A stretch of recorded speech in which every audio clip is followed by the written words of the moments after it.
So if you're doing custom t-shirts and you're in the business of doing custom prints, then you must listen to this. So I've been in the t-shirt business for about 3 years now.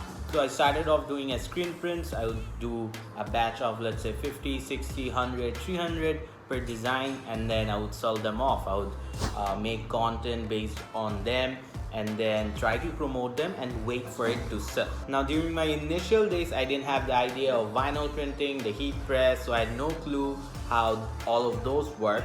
But now I know the process. I knew that I had to get out of screen prints because I would hold up on a lot of stocks for a specific print and they wouldn't sell. So when I did screen printing, I had specific design. I would have my own taste, I would make puns, I would do different stuff. And people used to like it. Some of them would be very successful and the others wouldn't really make any money and they would pile up in stock. So then I moved to the custom t-shirt business where I would do my own design, but then I would mostly focus on custom t-shirt. So I would charge higher amount for the custom t-shirts, and slowly but surely I stopped focusing on my own brand, my own identity, and this had cost me a lot. When I saw that I was making more money on the custom t-shirts, I stopped giving importance to my own design, and this was a terrible idea because when I did screen printing, when someone saw my design, they would associate the design with my brand and my brand was being promoted.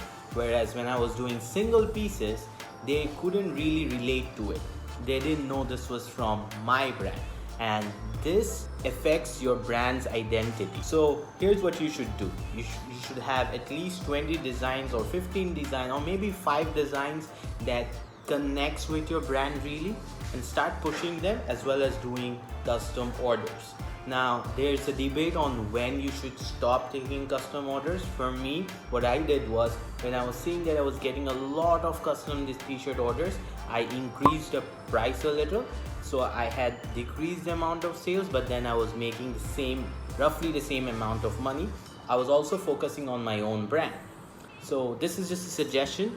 Make sure you focus on your own brand, because at the end of the day, a brand is something that will keep getting you sales. If you don't grow your brand, you won't be getting organic sales. If you've liked this video, make sure you subscribe to the channel, check out my Blanks website, and if you need a free consultation, DM me on Instagram and I would be happy to help.